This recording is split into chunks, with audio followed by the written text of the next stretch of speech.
mysticism. So we started with going over kind of how people think about deities. And I know, were you here for that one? I was yeah, for the first You were here for that. I don't know, maybe not. You made it for Ganesh. But essentially, to just kind of very, very briefly go over what that means. Let me go ahead and turn these off. Briefly going over, this is my favorite slide from that session. So this is one of my favorite quotes for how to think about the deities in both a dualistic, a semi-dualistic, and a completely non-dualistic standpoint. Because those are the three conceptions that we can have about what a deity is. Not just in Hinduism, but in any spiritual practice. Anything you work with, you can have these three different conceptions. So Sri Ram, who is an incarnation of Vishnu, a god, asks his friend Hanumanji. Hanuman becomes a god in this story. Oh Hanuman, how do you look upon me? And Hanuman, Ji is just like a friendly Hanumanji, answers, Oh Ram, when I have a body consciousness, when I'm aware of myself as the body, you are my master and I am your servant. When I am conscious of myself as a soul, then you are the whole. I am a part, like the ocean and the wave. When I have the knowledge of Atman, the universal, eternal soul, then I am you and you are I. Welcome, let me get your chair. Ah.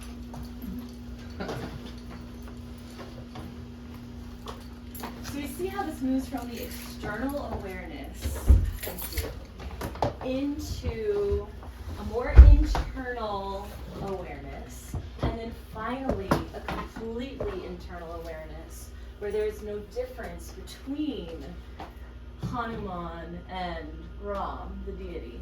And what we will find, I believe next week we'll be talking about the Ramayana. This is a little, that's not quite, I don't know what's going on there. That's a little bit better though. So next week we'll be talking about the Ramayana, Hanuman and Ram and Lakshman, and how Hanuman in some sects of Hinduism. So again, India is big, right? And then it's also ancient. So we have not only all these different areas where there are different ideas and different people having different conceptions of what's going on here, we also have 6,000 years worth of actual texts written down in Sanskrit, in Pali, in Tamil, like all these different languages, 6,000 years worth of content. And it's not like with Christianity where like it's the Bible, it's just this one book. It's very open.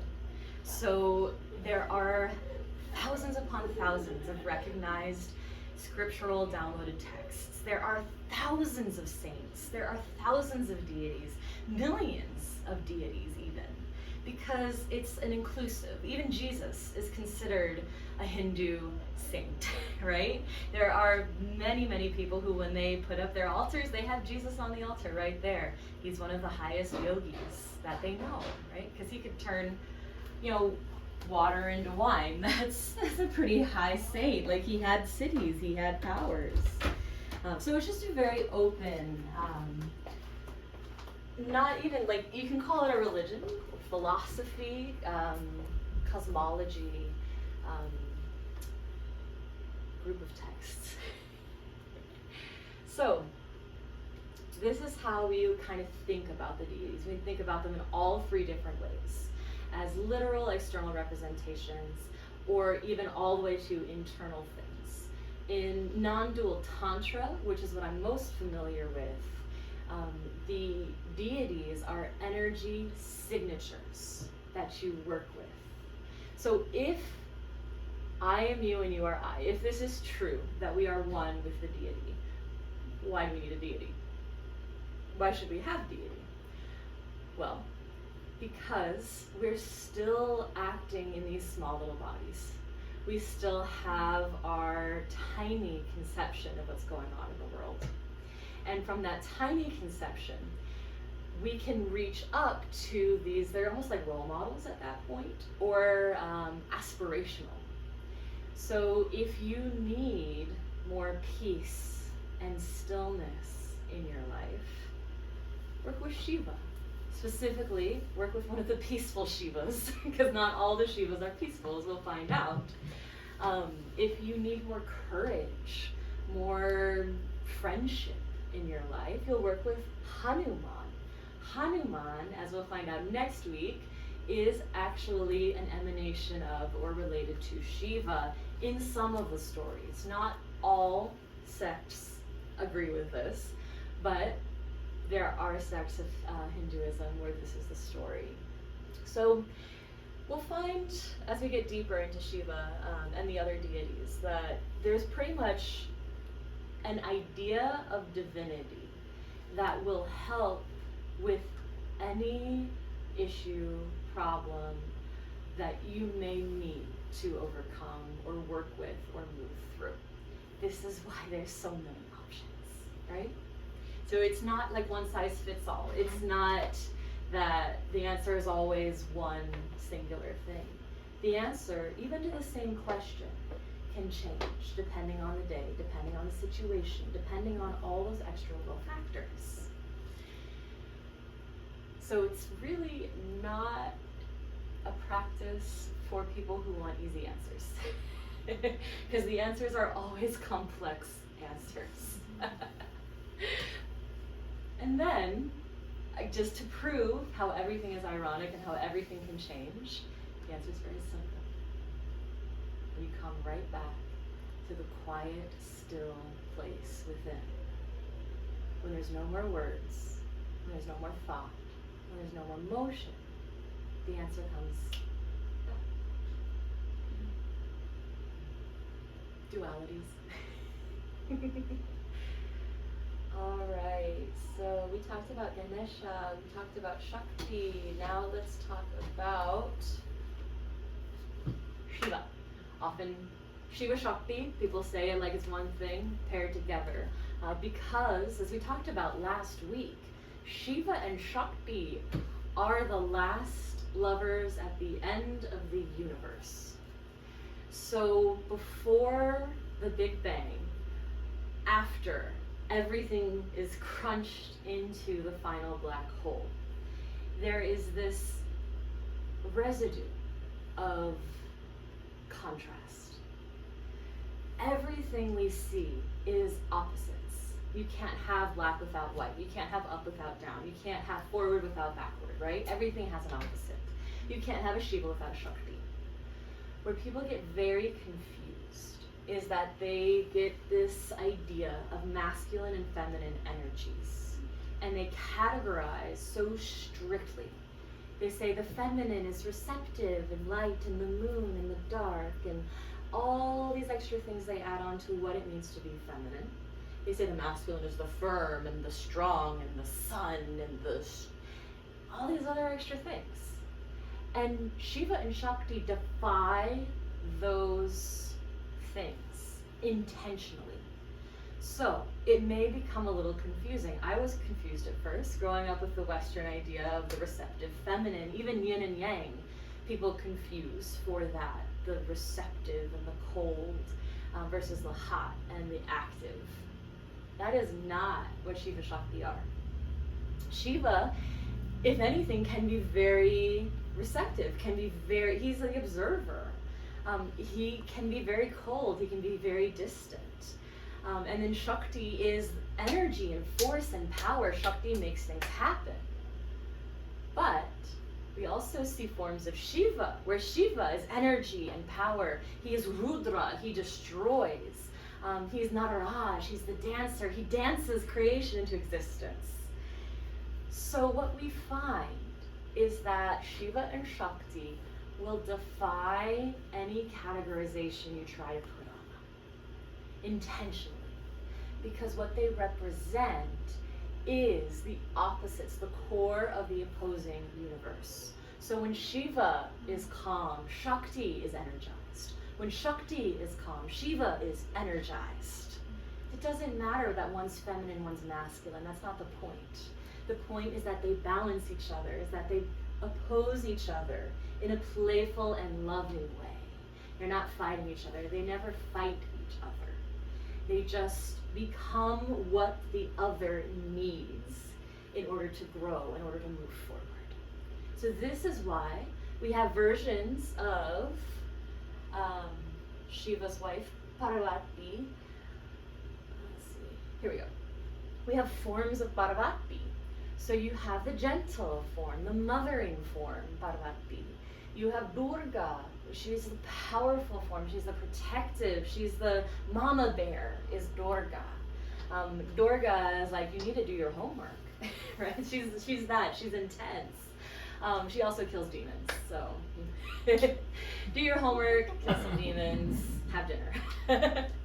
And then Kali is the destructive force. And Kali, we talked a decent amount about her last week, but she is essentially the burning everything down. So sometimes people say Kali is the protector of women and children. Not necessarily. She actually kind of kills everyone. She tears everything down. Even Shiva, she's about to tear down her beloved Shiva here, but he is so peaceful and so calm that she realizes, oh, I don't need to do this. There's no reason to do this. Also, if you come to her as a child, you come to her in that Shiva-like state, and she doesn't cut you down because you come to her without ego. So that's the big thing. She's more the protector of children than she really is of women, because women have ego. Women are adults, right? Women are like, I take care of myself. If you come to her as a child of any gender, it doesn't matter, that's when she's like, oh, you have no self-protective instinct, so I need to be the self-protective instinct here. Because when you have a lot of self-protective instincts, like, I'm important, I'm proud of myself, I did hard work, I worked hard to be here, that's what Kali kills. That's what she kills, because that is painful. Because in the end, death will kill that. In the end, anything you're proud of that you think you made or you think you created, it's going away. So to have an understanding of that and to soften towards that is an extremely beneficial place to be. It actually allows you to get out from underneath the foot of karma and samsara and the cycles of reincarnation and the work hard so I can be good so that I can get good things, right? That's fake. That's illusion. She helps us destroy those illusions. That's why Kali is so cool. Oh my gosh, it's 2:14. I haven't talked about Shiva yet. Okay. It's okay. Shiva. All right. So Shiva means the auspicious one. Shiva represents both form and formlessness. So again, you can't say Shiva is really one thing or the other. Shiva is all things, form and formless. And we see different images. We have an image of the formless. Isn't that crazy?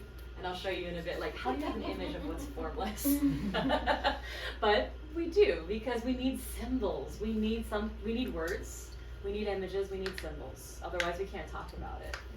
So just to know, like, Kali is not really time, but she is the sucking wound that eats all things. But we call her time because it's easier for us to comprehend. Shiva is both everything that's real and everything that exists in a state of unreality. Everything that is to come. Everything was, is to come. Literally everything. Everything includes nothing. Otherwise it wouldn't be everything. There's always that hole in the center of your everything bagel, right? Shiva's the hole, Shiva's the bagel. Shiva's everything on the bagel. So Shiva is often invoked for spiritual enlightenment purposes. So if you are working to find the truth that is the unnameable truth, that no one can tell you, that you can only experience in a state of enlightenment. That's Shiva. Inner peace. As you can tell from this picture of Shiva, he doesn't give a fuck. He really doesn't. He is very much at peace with everything. Demons come to him all the time for boons, and they work hard and they like do their yoga practices, and then Shiva's just like, cool, here you go, take whatever you want. He doesn't care. He's not scared of them. He doesn't think of them as evil or bad. He gets in trouble a lot because of that, and his friend Vishnu has to come and be like, Shiva, did you just give this demon a boon? Because he's kind of killing everyone. And she was like, sorry, I didn't see a difference. So he's just very chill. Except when it comes to his wife. There is a story. If something bad happens to his wife, he goes insane. Absolute. And that's the only thing that disturbs his inner peace. Is Shakti. The only thing that can bring balance to Shiva is Shakti. She's the only one who can disturb him. He is sense of oneness with all things. He is a release of fear and ego. So that big one, ego's not a bad thing. I want to drive that home. We all have them. You don't ever walk around without an ego. It would be harder than walking around totally naked in the middle of a city, right? You can't walk around without an ego. People do walk around totally naked in the middle of the city. What happens? They get in trouble, they go to jail, they get clothes put back on them, right? If you walk around without your ego, people have tried walking around without their ego. You don't eat, you go crazy, other people have to take care of you. You're antisocial essentially at that point. But not even actively antisocial, because there's some people who are actively antisocial. They're like, I'm the rebel, and that's still ego. The no ego is literally you are like a baby. You are like a baby, totally unable to take care of yourself, not even crying when you need something. So even beyond that, you would just die instead of asking for what you need.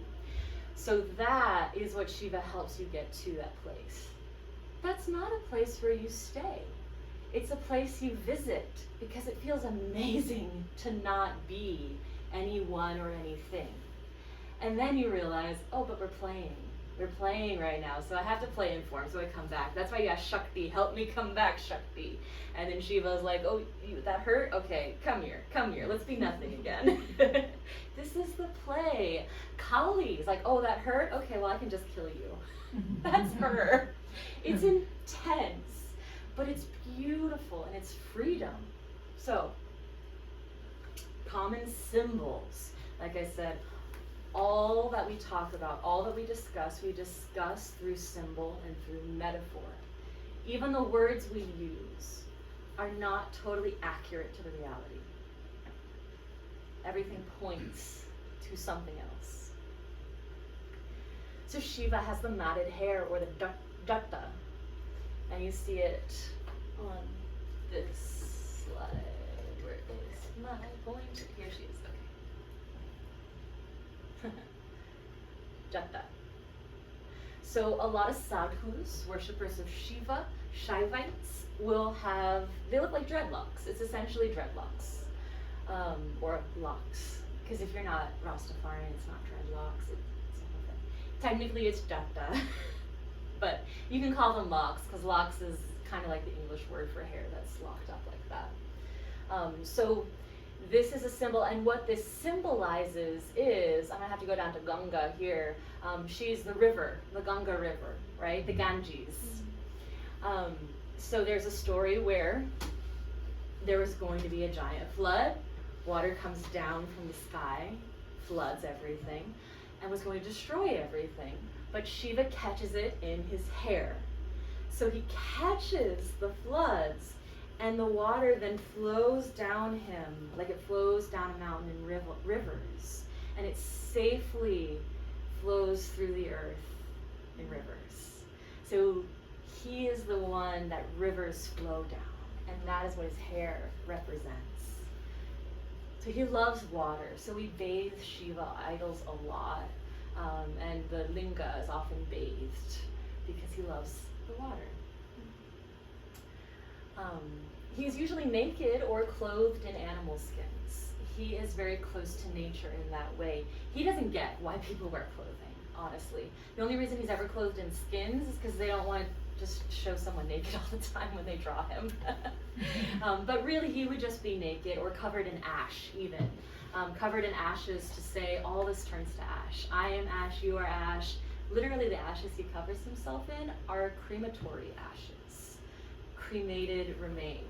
So it's this idea, food turns to ash in the mouth.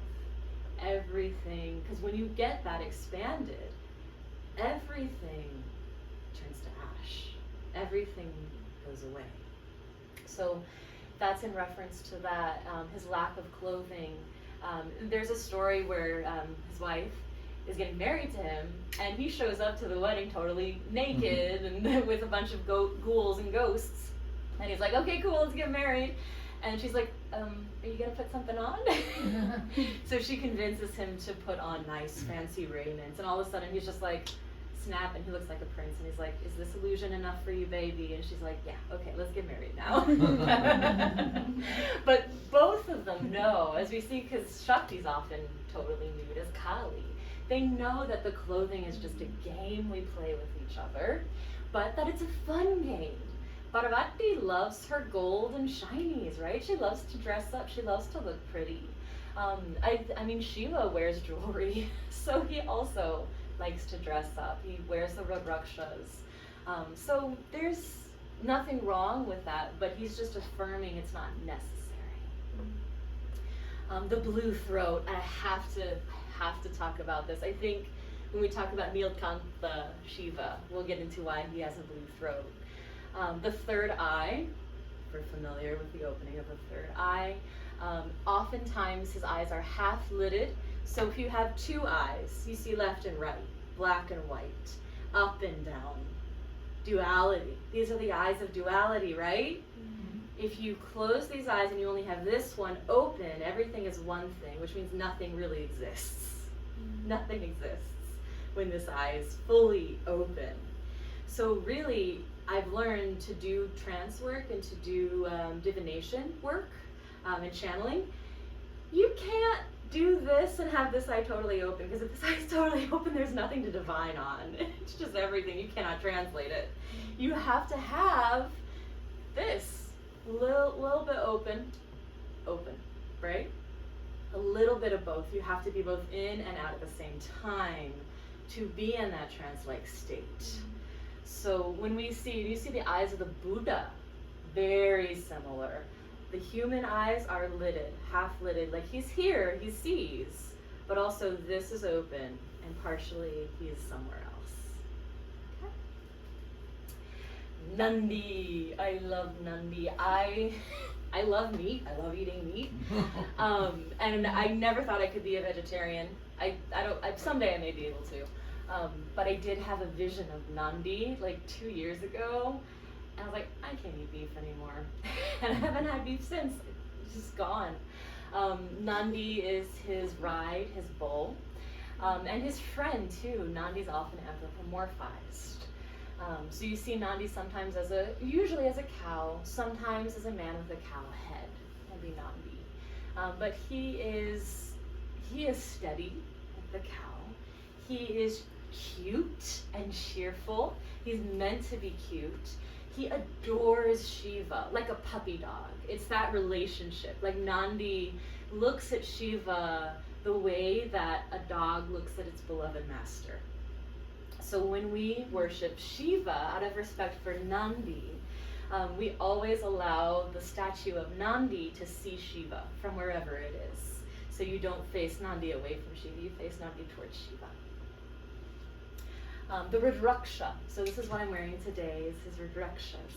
So the Rudrakshas are the tears of Shiva. And we'll probably get into that story. Actually, we did a little bit last week with Sati, a version of Shakti called Sati, his first wife. She actually killed herself because of dishonor. Her father dishonored Shiva, so she emulated her. She killed herself. She burned herself up. Burned herself up, yes. And he was so distraught by this that he carried her body around in mourning for thousands of years. And the deities at some point had to step in and break her body apart. And that's where the different Shakti temples rose up, where her body lay. And then he went to the top of the mountain to meditate in silence, because he took himself out of the world, because the world was too painful. A world where his beloved would kill herself over this injustice that happened was too painful for him to engage with.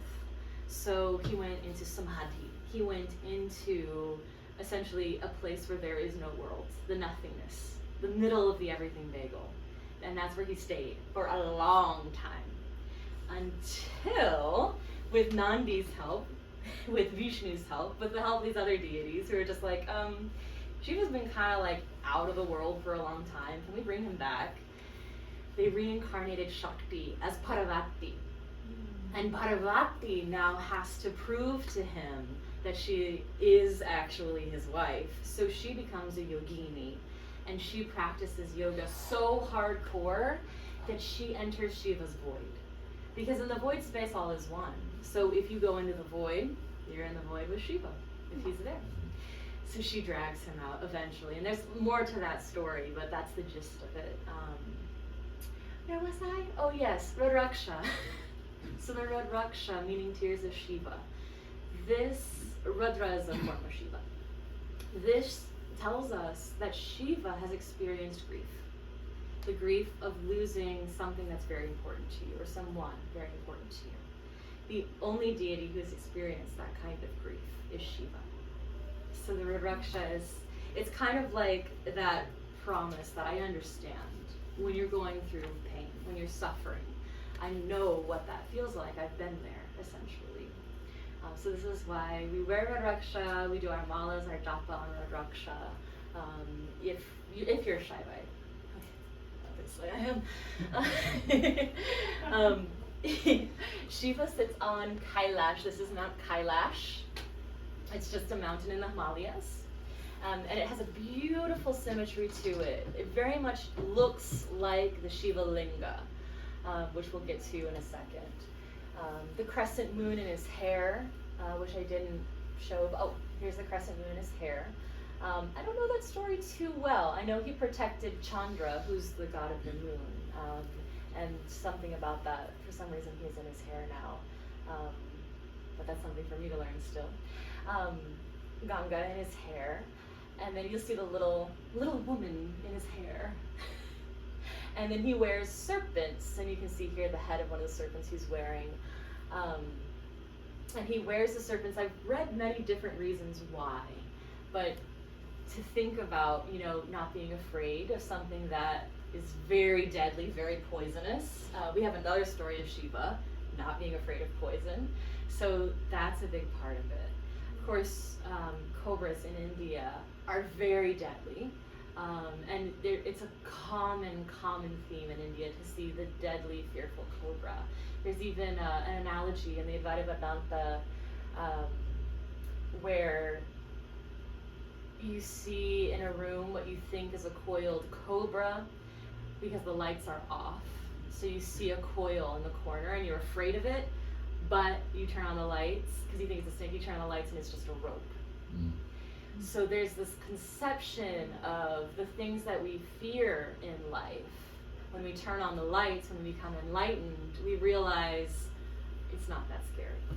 So that's kind of that. It's all illusion, it's all a play. So that's kind of the intention behind that. Snakes also shed their skin. So there's this constant shedding, this constant change, and the way they rise up.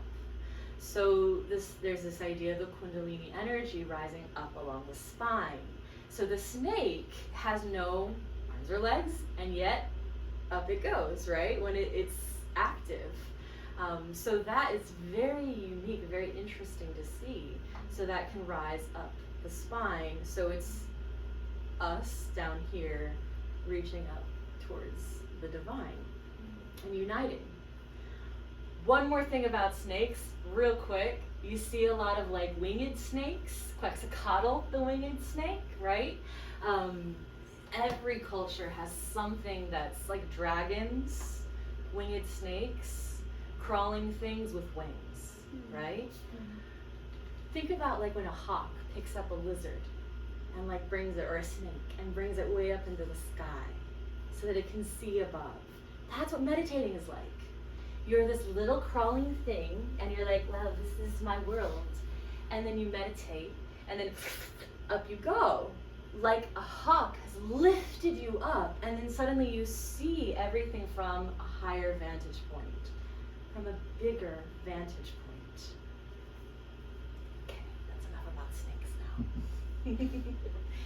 Here are some very common names for Shiva. There are 1,000 that you can look up, but these are the ones that I picked out because they are pretty well known. You should know these names. Well, should. Should is a harsh word. You might want to know these names. Here they are.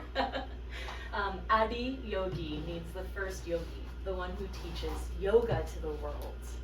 So there is lots of different kinds of yoga. Shiva, the kinds of yoga that Shiva teaches, yoga and tantra, especially like in things like the Vijnana Bhairava Tantra, where he's teaching yoga or tantra to his wife, Shakti. It's oftentimes more along the lines of jnana yoga, meditative yoga, internal kinds of yoga. Sometimes we have some hatha, which is the physical asana on the mat yoga, hatha yoga. Sometimes you get some of that in the stories, but mainly it's about internalizing in the mind. If you read the Bhagavad Gita, Krishna also teaches yoga to Arjuna. The kind of yoga that Krishna teaches is called karma yoga, the yoga of doing actions without letting the ego take credit for them. It's about just doing what there is to be done and not aggrandizing yourself over it, just doing it. And the reason why he says this is because Arjuna is a king who has to go to battle and doesn't want to because he's a very gentle king. So he's struggling with this is not part of my identity. My identity is a gentle, kind man. I can't kill someone. And Krishna's like, well, you have to. So change your identity or get rid of your identity or just don't work with that identity and just do what you must do. This is your dharma. So let's not get off track. That's Krishna. That's Bhagavad Gita. We'll talk about that later. This is Adiyogi, the first yogi Shiva, who was impressed by Parvati. So I'm going to call her the first yogini. Shankar, bringer of prosperity. Shankar, I can't necessarily find this anywhere. But I believe Shiva Shankar is often considered like the husband Shiva, when he is married to Parvati, when he has children, when he has like householder Shiva. I may be wrong on this, but it's something I think I read somewhere a while ago. So just to keep that in mind, it is prosperity, it is abundance, Shankar Shiva. Shambho, benevolent Shiva.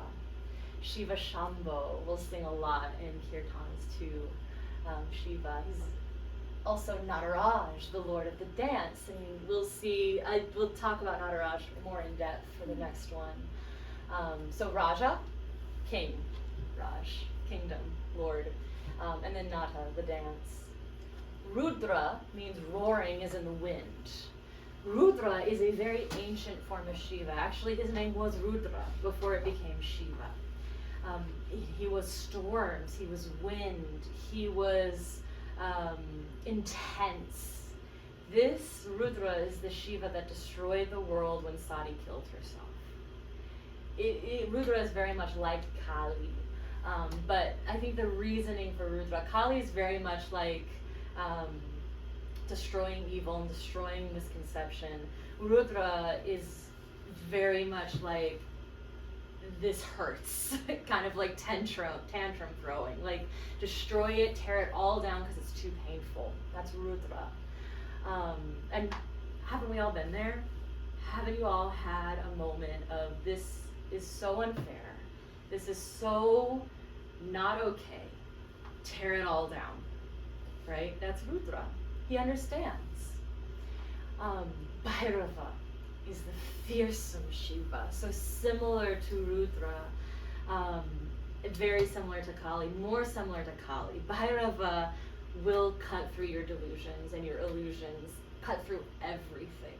Bhairava lives in the crematory grounds. Bhairava is the one covered in ash with the fearsome eyes, a lot like Kali, who is also Bhairavi. Bhairava, Shiva, Bhairavi, Kali. Bolenath, the innocent one. So Bol is innocence, sweetness, childlikeness. Nath is king of, so the king of innocence, essentially. This is why he gives demons boons all the time. And next week we'll learn how he becomes Hanuman. He becomes Hanuman because he is so sweet. He cannot kill Ravana, who's one of his devotees, who is an evil, evil man that needs to be killed because he's like trapping Shiva, but he can't do it because he's so innocent. He's like, but he likes me. So that innocent Shiva, Bolenath, is meant to invoke those feelings of mothering, or like, I want to protect. There's even a version of the story where he drinks poison, that I'll tell you about in a second, where his wife, he drinks poison and then he's about to die from the poison, but his wife, Shakti, has him turn into a baby, and she feeds him breast milk, and the breast milk is what saves him. He literally becomes a child so that he can be saved by his innocence. I mean, that's not a very popular story of that one, but it is out there. Neelkantha, which we will talk about in more detail, again, the blue-throated one. Mahadev, great god. I've been watching Devanke Dev Mahadev, which literally means King of Kings, Great King. But it's the story of Shiva and Sati / Parvati, and it's a well-researched Indian soap opera. It's very good. Trayambaka. There's a very famous mantra, Om Trayambakam Yajamahe Sungantim Pushtivardhanam Orva Rukam Niva Bandhanam Mrityormokshya Mamratat. And this is, O three-eyed Shiva, you nourish us bounteously from the fear of death. Will you cut us free, like ripe fruits from the vine? So and we talked about the three eyes earlier too. Omkara, the creator of Om, the creator of the opening and the closing, the creator of the bagel and the center of the bagel. Swayambhu, self-created, the self-created one. Just arisen from within the self. Shiva has no mother or father. Shiva is your awareness. Your awareness, your consciousness. You know, your brain knows that you had a male and a female parent, right? Everyone's brain knows that. Does your spirit feel that? Does your awareness have that sense of, I came out of my parents? Not necessarily. The awareness is a singular, is a self-arising thing. That's Shiva. That's that consciousness. That consciousness, and that's why we often think like our souls are given to us from somewhere else. Our souls didn't form in either our mother or father, right? They came from outside. What's this self-created kind of identity, right? That's kind of what that's touching on. Umapati, or consort of Uma. Now this still kind of confuses me. In Thailand, Parvati is called Uma. Uma is kind of a combo of Parvati and Durga. So it's just like a regional thing, I believe. I really like the name Uma. It's a really cute name. So sometimes I will just call her Uma because she is the Parvati mother and the Durga both together. And images of her are also really cool. They blend that imagery very nicely. And in many places where Shakti is more prevalent and more important to worship, they call Shiva the consort of Uma instead of, Uma being the consort of Shiva. Alright, so let's dig a little deeper. Yeah, we're good, we got time. Nataraja. So, Nataraja, and you may have seen, let me go grab him real quick, because his statues look a little different than this. This is Nataraja. And I love in the statues where he's in the everything bagel. And it's on fire. Got a crispy everything bagel. So when people say the world is on fire, usually I want to be like, it's not that bad. But I'm like, well, yeah, our everything bagel is kind of on fire, isn't it? So what's going on with the symbolism when he's dancing like this? This is called, the dance he does is called the Tandev. The Tandev. So when he dances, some people say it's the dance of destruction. Some people say it's the dance of creation. It's both. It's both. You can't have one without the other. You cannot create a painting without destroying a canvas. You can't create a house without destroying a couple trees. It's both. So in this hand, he has the damaru, the drum, the beat. That beat is what gives us the foundation of reality. It's the heartbeat of reality. It is creation. And it's the emanation, the shrishti. Preservation, this hand that he has, this peaceful hand, this hand is essentially saying, you're okay, you're good, hold on, don't go off the rails, you're okay, I'm keeping it going, right? When we make this hand gesture. And we see kind of similar in like the, like Christianity, you see, what do you see? In Christianity you see this, in Judaism you see this. This is always kind of that like peaceful, like, it's okay, I got it, it's in my hands, it's all under control. Star Wars, right? Like, you see it. You've got disillusion, the fire in his hand, so that which he tears down so that he can create. So there's, in his arms, there's this cycle of samsara that happens with the three major arms. 1, 2, and 3. That's the cycle. That's Maya. That's illusion. That's the world we live in. Creation, preservation, destruction. Creation, preservation, destruction. So what's going on with the rest of his limbs? That breaks the cycle. So here you have the heart of Shiva, covered by his arm. And when you lead through this arm, when you notice, oh, his heart is covered by something, when you notice that arm, you look down at his pointing fingers. Symbols. Symbols are the finger pointing to the moon. They're not the moon themselves, right? The symbol. So he points down to his foot. The foot is considered grace. So you're at the feet of the master. When you put yourself under his feet, when you put yourself under so that you are no longer that is where you find grace, when you find surrender. And the grace, so you have concealing the arm, and then the revelation of grace. So what that reveals is, and this, it gets really into, like there's a lot of imagery and symbol around touching the feet of the guru and having enlightened experiences. Of meditating where someone who is enlightened, you put their feet on top of your head and you become enlightened in that way. So that's just kind of symbolism that you need to understand, that being under the feet is where that enlightenment comes from here. So that's how you escape the cycle. That's how you get out of the cycle. Enlightenment, surrender. And this little guy down here is ignorance. He is representing ignorance.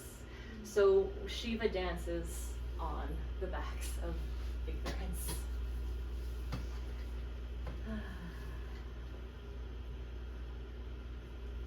All right. There's also one more thing I want to kind of touch base on. Some people consider Nataraja neither male nor female, kind of like Ardhanarishvara, the half-man god. where you see half Shiva, half Shakti, that there's a lot of male and female elements in the Shiva Nataraj. And I like that, so I go with that too. And that's really a lot of this, like, do you like it, use it. If it works well for you, and if it helps you, use it. If it doesn't, let it go. Maybe later it will help. I found there's a lot of things that I'm like, I don't like that, and then I come back around, I'm like, oh, I get it now. Neelkantha, yay, this is the blue-throated one. So this is the story of the poison. So the churning of the milk seed is a very famous story. Especially in Thailand, it's a very, very popular one in Thailand, which is Buddhist, it's not even Hindu anymore. It's interesting, but that story remains. So in this story, the demons and the gods, the devas, or the asuras and the devas, respectively, are trying to become immortal. Because who doesn't want to be immortal? That's always, like, immortality. That's always been the thing. So they know that if they churn this milk ocean, the milk sea, it'll separate out into Amrit and everything else. Amrit is the cheese of the sea. Amrit is the good stuff, is the stuff that you really want out of it. It is the nectar of immortality. That's what they want to get. And as they churn, as they work on themselves, the shadows start to arise. Good things arise too. Lakshmi comes out of this as churning. Lakshmi arises, the wish-fulfilling cow, the great physician, all sorts of beautiful stuff comes. And when we start meditating, we notice more focus. We notice our jobs get easier. We notice we talk more gently to our partners and children, right? Good things. This is what no one tells you though. When you meditate, when you do yoga, and you really go deep into it, you do hit a point where you come up against your nasties. You do find the gunk in your soul. You do find all the junk that's still there. And that is that nasty black stuff you see in this picture. That is what also arises when you work on yourself. This is why people do shadow work.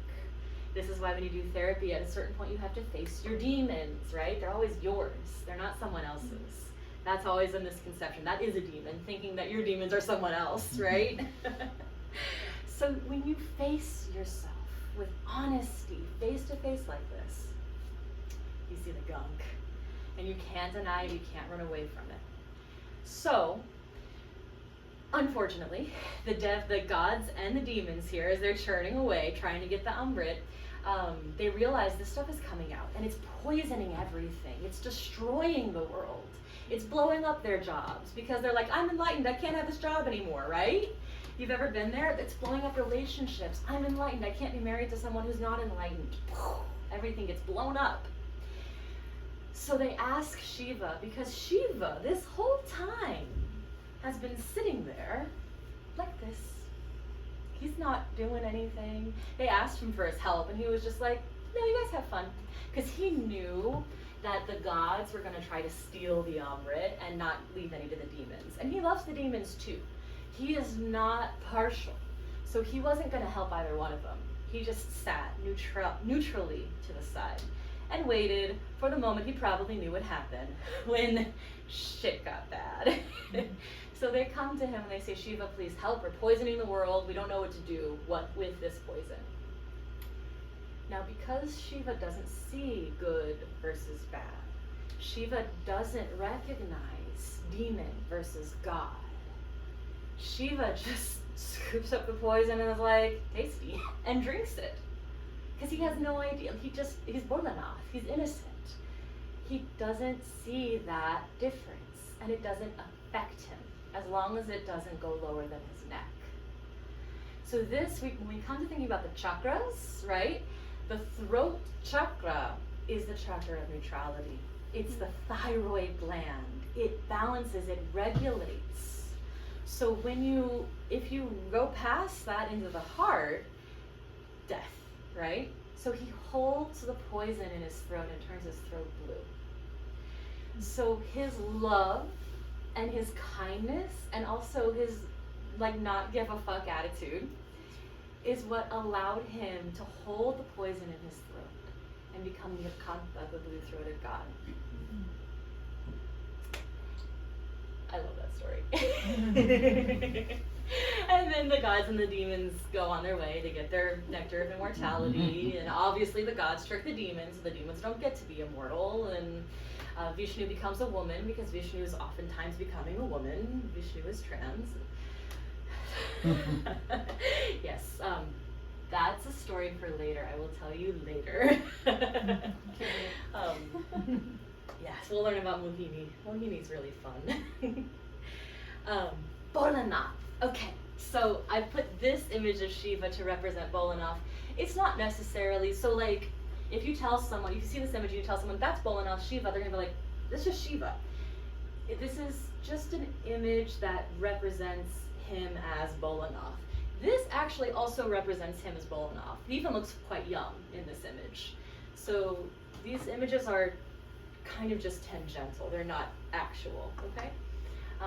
Except that this is actually Nataraj. I hope that's not confusing. I actually watched the thing. I knew the story behind that picture. Yes.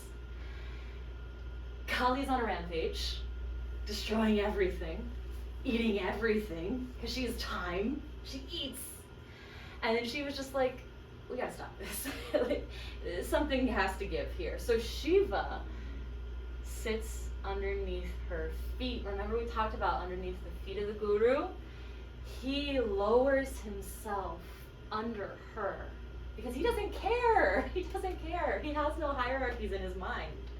So he lowers himself and just peacefully looks up at her. And she doesn't harm him because how could she? He's giving himself. He's surrendering to her. So he is the one that, in a way, defeats Kali by surrendering to Kali. The third book in my book series, The Audacity, is about this. No one will know that unless I tell them, but it is. So he sits underneath her feet and gazes up at her and is like, oh, my beautiful disaster, I love you. Can we do this the next time our lives are chaotic and insane and intense and even scary or horrible?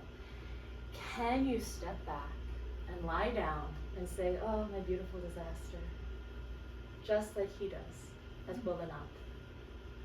Innocent, beautiful, and she doesn't hurt him. She can't. He's beyond hurt. He's beyond pain at that point. Shiva. All right. Let's see. We got 7 minutes. Got just a little bit of time left. Here we have, again, just to prove this is about opposites. It's not about any one person being any one way. Shiva, Bolenath. I struggled with Shiva Bolenath, or not Bolenath, Bhairava. I struggled with Shiva Bhairava so much for so long. I was like, that's not my Shiva.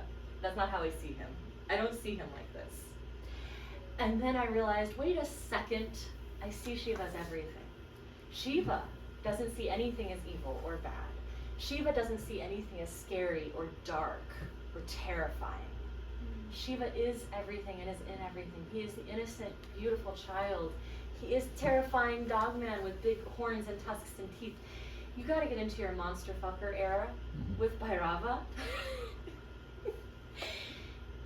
This too is beauty. And what I love about this particular image is that they have Parvati, the gentle, beautiful mother Parvati, juxtaposed with terrifying Kali-esque Bhairava. So there's, again, here, you see him as sweet and gentle and at peace. And she is like, rah! And then, now it's the opposite. It's their play. Are we okay if we go a little R-rated here? Sure. A little bit? Okay. When you're having sex, right, you can't have two doms. You can't have two people trying to top at the same time. But both of you can switch, right? You can be one and then you can be the other. You can be on the top, you can be on the bottom. That's how you play with each other. if you're playing, it's always a yes and. It's always a mirroring. It's always a meeting someone where they are and adding to it.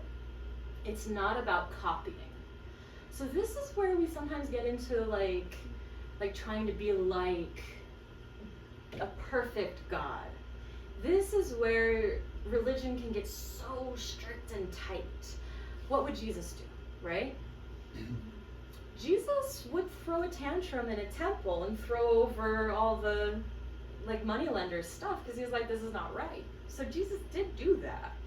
Jesus would also die for those moneylenders because he did do that too. He would literally lay down his life to help those moneylenders in the temple. Jesus' dualities too. But when people say there's one way to be like Jesus, and if you're not this way, then you're not like Jesus, they're wrong. It's easier to give them different names like this. Like we have moneylender Jesus, we have angry Jesus, we have sacrificial Jesus. And the Catholics kind of did this, you know, Sacred Heart Jesus. There's Christ, who's different from Jesus. Like the Catholics kind of did get there. Christians, not quite yet, not quite ready for that conversation. Many of them. Some of them are. And I love and work with and speak to those Christians often. But yes, so this is that balancing. Dogs. In India, dogs are really usually very inauspicious, dirty kind of animals. So just to know, we don't really think about dogs as that, but they do. So when you think like dogs, man's best friend, loving, think about a cow. When you think about like a wolf or like a coyote or a scrunkly little, think about a dog. That's just different cultural things. So that's why he's got a black dog and he lives in cremation grounds. And Shankar, this is the husband Shiva. Very, very beloved and very popular in India is this form of Shiva with Parvati and their son Ganesha. Kartikeya is not here, he's the god of war. They just kind of, we don't need him here. He's the son that's not in all of the family photos.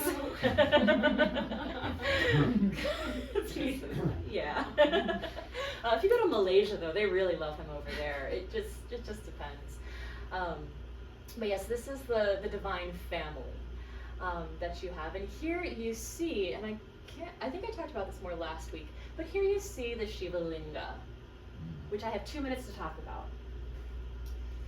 So the Shiva Linga, to some, is literally Shiva's penis, sitting in, and I don't know if you can see it too well here, but here's the line and here's the base, sitting in Shakti's vagina, the yoni. That's literally what it represents. Metaphorically, it represents creation.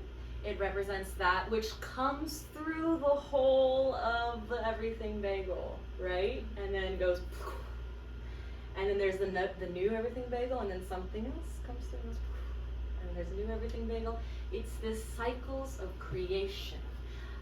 But it's not just circular like this, like we often think about it. It is 3D. It is happening. It is coming out into reality. At 4D, 5D, I don't know, it goes up the dimensions. So when you worship the Shiva Linga, the Shiva in the form of this is the formless Shiva, the Linga. Some people also think about it as like the cosmic egg, the cosmic rising.